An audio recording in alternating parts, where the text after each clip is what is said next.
मी पाण्याचा प्रश्न सोडला. मी परवा संतोषना काल सावरकडच्या सोनखेडच्या धरणाचं पाणीपूजन केलं. त्याच्या अगोदर 2 दिवस मी सोनखेडच्या धरणावर आलो.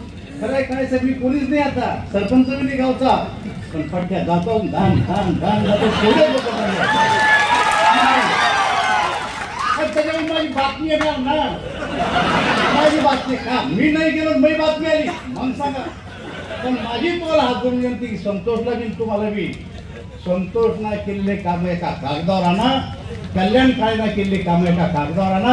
तुमच्या कामावर जाणार, तुम्ही त्या कामावर जाणार. मी देवाची शपथ सांगतो, रावसाहेब दानवेच्या काळात गेला असेल सोनखेड धरणासारखे तर मला जावंच लागेल.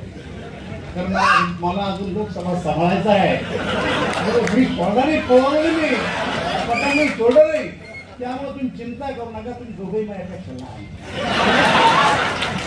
आज सगळ्यात लय लहानपणी पाहिले, केलं सांभाळायला लहानपणी म्या.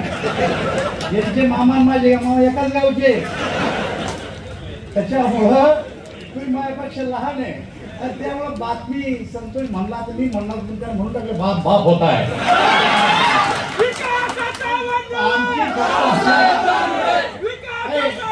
आमची फक्त आपला आग्रहाची विनंती आहे की आज जबाबदारी तुमची सर, तू या भागाचे खासदार. माझं म्हणणं आहे, मी तुमच्याकडे वर्ष दीड सव्वा वर्ष होईल, एक वर्तमानपत्र काढा की कल्याण काळेवर मी टीका केली, एक वर्तमानपत्र काढा.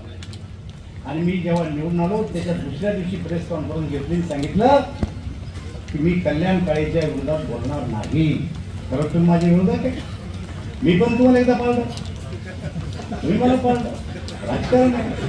पण मला तुम्ही बसेल असताना एक बैठक झाली, सभा झाली, आणि त्या सभेमध्ये इंग्लिश स्कूलची, त्या सभेमध्ये म्हणलं 35 वर्ष रावसाहेब दानवे आमदार खासदार आहे, आमच्या तालुक्याचा विकास झाला. पट्ट का तुम्हाला कळलं विकास केला तालुक्याचा, पण त्याला काही तुम्ही उत्तर दिला नाही. द्यायला पाहिजे, माझं मत असं द्यायला पाहिजे उत्तर. अरे बाबा हे रस्ते झाले,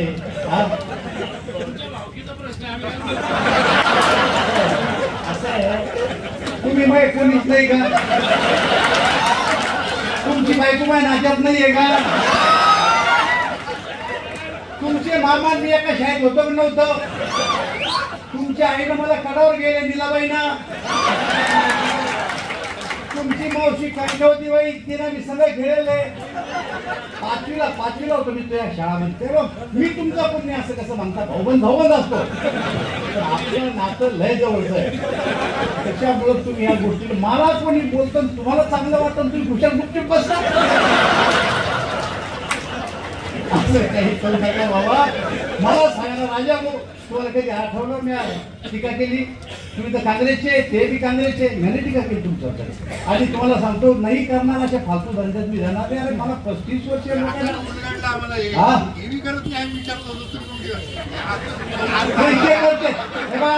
राजा भाऊ, त्यांच्या टीकेची बातमी माझ्याजवळ आहे, चला बोला होऊन जाऊ दे एकदा.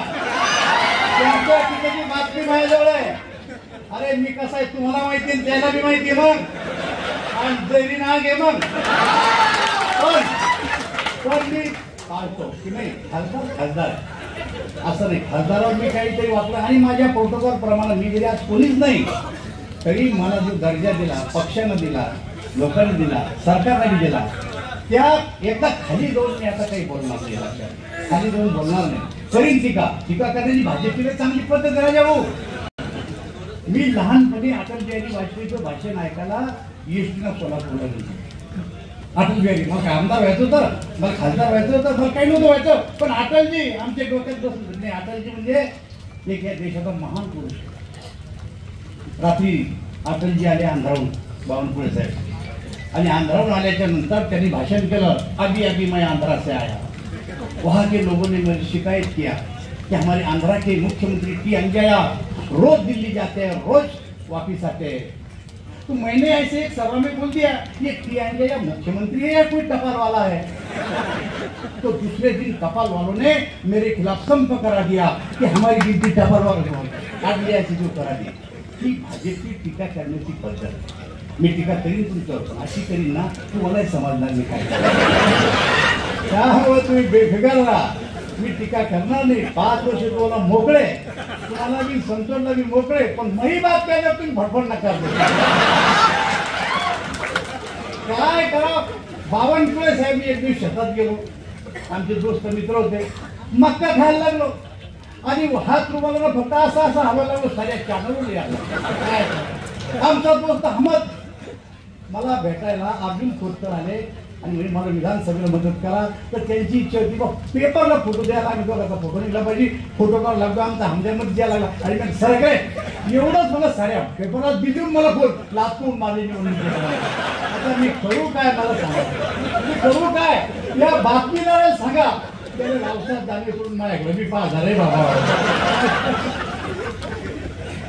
जिल्ह्यात मी त्याला विचार माझ्या बातम्या अशा दाखवतो मी काही काही की लोक ते बातमी माही उचलतात. मी काही होतं शेतायला की माय माझं नका या जाऊया, मला शेतीतलं जीवन जगू द्या. मी वख करायला देतो, पाहून द्या, मी पाठवतो तुम्हाला व्हॉट्सअपवर. वख आणता आणता मी बातमी, पेरता पेरता मी बातमी. तरी मी पथ्य पाळतो की बातमी येऊन म्हणतो येतेच आली तर तुम्ही त्याच्यावर दुर्लक्ष करा, पण मी केलेल्या कामावर मी जाईलच नाही.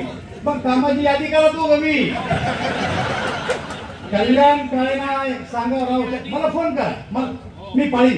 कल्याण काळे सांगा तुम्ही या कामावर जाऊ नका, मी जाणारच नाही. सोनकोटला सांगा या कामावर जाऊ नका. आता बघा 6.5 कोटीचं राजा भाऊ आता सभागृह बांधणं चाललं भोपाळला. मी खासदार असताना पैसे आणलेले, मी जाणार एक नाही रुपये सांगा, जाणार एक नाही राजा भाऊ. 1.5 कोटीचं वाचनालय बांधतोय संतोष पण माझ्या काळातले पैसे, मी जाणार एक नाही जाणार मला सांगा बरं तुम्ही. अरे अजून 5 वर्ष कोण एवढा पैसा माझ्या काळात आणलेला तुमच्या भागाने. आणि जालना जिल्ह्यात आणले 200 कोटीचं रेल्वे स्टेशन बांधण्यात चाललंय. ड्रायपोर्ट 350 कोटीचं बांधण्यात चाललाय. 850 कोटी रुपयाचं रुंदीकरणाला पैसे दिले संभाजीनगर पर्यंत. आणि आता त्या टावरला टोकन ग्रँट करून सोडलं होतं. आता पुढच्या 2,000 कोटी रुपये भेटले. आणि जालन्यापासून जळगाव पर्यंत 7,106 कोटी रुपये रेल्वेला मंजूर आणले. आता या कामावर काय जाऊ सांगा. मी जर गेलो तर बातमी येणारच. मी टीका म्हणून नाही बोललो, पण गैरसमज बोललो की रावसाहेब दानवे अजून चेनच बसे ना काय साम्य आणलेले माझ्या काळात आणलेले त्यामुळे मी जात तर काय तर ताई तुम्ही नाराज होऊ नका. मी बोललो तुम्हाला आपण एकाच गावचे दोघं. मी गेलो की त्रास देईल दानवे साहेब असं कोण बोलले तुम्ही काही करू मी आहे सभा. चला बावनकुळे साहेबांना बोलायचं. धन्यवाद.